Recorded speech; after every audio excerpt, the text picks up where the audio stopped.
तो आपके सामने सीटें अब खुलने जा रही हैं। अयोध्या की, बाराबंकी की, लखनऊ की सीट, रायबरेली की सीट और अमेठी की सीट लगी हुई सीटें हैं सभी। अयोध्या जो पहले फैजाबाद थी, राम मंदिर बन चुका है, लाखों लाख लोग जा रहे हैं वहां पर। बीजेपी के लल्लू सिंह फिलहाल यहां से सांसद हैं, वो पहले यहां पर विधायक भी रह चुके थे। तो अयोध्या में लगता नहीं कि कोई भी यहां पर मुकाबला होना चाहिए। ये सभी सीटें भाजपा को जा रही हैं हमारे सर्वे के मुताबिक। बाराबंकी में भाजपा के पास सीट है, दलित मुस्लिम वोटर निर्णायक है, 1,09,000 वोट के मार्जिन से यह सीट निकाली थी बीजेपी ने।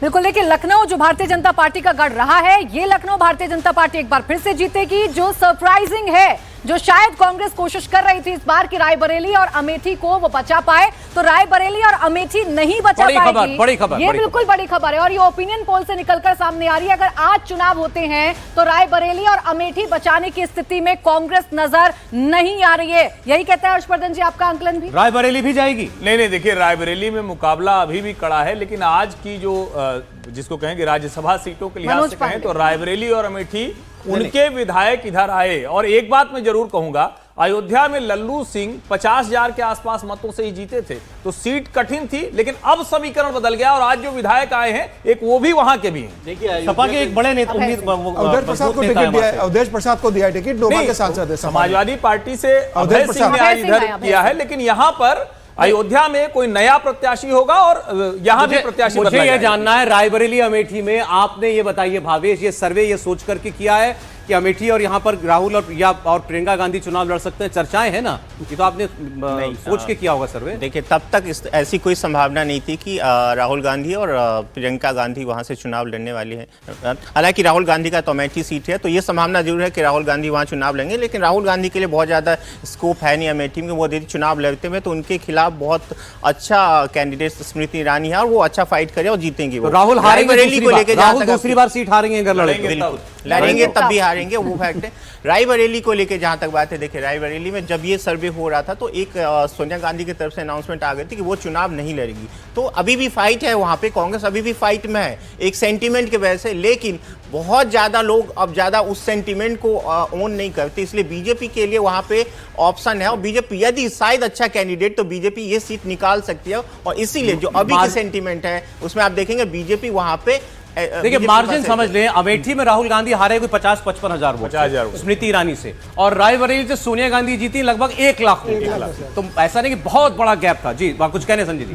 नहीं, मैं ये कह रहा था भावेश, कई सीटों का भी आपने जिक्र किया, हम लोगों ने तकरीबन 25-26 सीटों का जिक्र कर लिया, लेकिन मुझे लगता है दर्शकों को यह भी बताना चाहिए कि जब आप ये सर्वे कर रहे थे, क्योंकि हाल ही में समाजवादी पार्टी और कांग्रेस का गठबंधन अनाउंस हुआ है, तो क्या आपको लगता है क्योंकि आपका सर्वे इसके पहले हुआ होगा, तो इससे क्या इन सीटों पर कोई भी किसी सीट पर फर्क होता हुआ आपको दिखाई पड़ता है, खासकर रायबरेली, अमेठी, क्योंकि कुछ कंस्टिट्यूएंसी ऐसी होगी सर्वे के हिसाब से जो थोड़ी मार्जिनल होगी? बिल्कुल। तो कुछ अगर इसका जिक्र दर्शकों के लिए करें तो? देखिए संजय जी, हमने ये सीरीज जुलाई में शुरू किया था। जुलाई में हमने इंडिया गठबंधन मानते हुए एक सर्वे शुरू किया था। उसी टाइम से हम इसको गठबंधन मान रहे हैं और उसमें हमें पहले से पता था कि अमेठी और रायबरेली कांग्रेस लड़ेगी और वहां पे सपा पहले भी कैंडिडेट, सपा बसपा कैंडिडेट नहीं देती है, तो वहां पे कोई बहुत ज्यादा कंफ्यूजन है नहीं। लेकिन ओवरऑल जहां तक बात है कि इस गठबंधन से कितना असर पड़ेगा, मैं पर्सनली मानता हूं सर्वे में भी आपको रिफ्लेक्ट होगा आगे जाके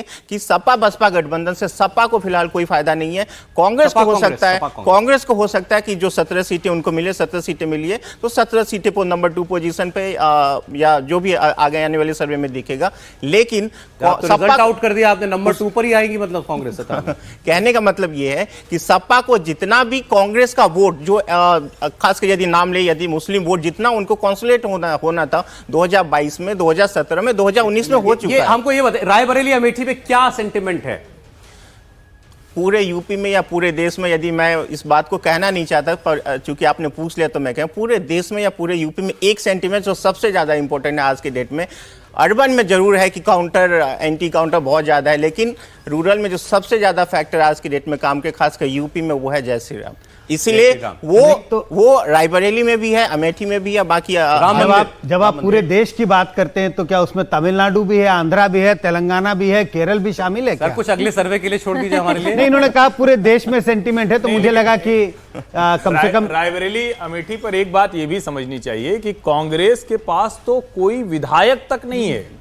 यहां की दोनों लोकसभा की 10 विधानसभा सीटों में एक भी विधायक नहीं है। रायबरेली में 4 समाजवादी पार्टी के हैं, एक आज ही चले आए। अमेठी से जो समाजवादी पार्टी के थे आज ही चले आए, और उसके अलावा भारतीय जनता पार्टी के विधायक अमेठी विधानसभा लोकसभा में है और रायबरेली में अकेली विधायक अदिति सिंह है। तो कुल मिलाकर जो समीकरण है वो भारतीय जनता पार्टी के पक्ष में। और मैं फिर से कह रहा हूं, पुराने समीकरण पे जो समाजवादी पार्टी जीती थी, इस बार वो जातीय समीकरण उसके पक्ष में नहीं। देखिए, सर्वे की अभी तक की सबसे बड़ी खबर यह है कि कांग्रेस पार्टी के पास जो एक सीट थी रायबरेली की, वो सीट भी कांग्रेस पार्टी हार सकती है इस बार। रायबरेली भी भाजपा जीत सकती है। अमेठी से राहुल गांधी लड़ भी लें तो भी सर्वे यह कह रहा है कि वो ये सीट हार सकते हैं। अभी बीजेपी ने भी तो तय नहीं किया कि स्मृति ईरानी लड़ेंगी, लेकिन उन्होंने वहां घर भी बना लिया, तो मानते हैं कि वहां स्मृति ईरानी है और कॉन्टेस्ट राहुल गांधी से भी हो जाए तो भी ये सीट बीजेपी ही जीत रही है। ये हमको अभी सर्वे अभी तक बता रहा है।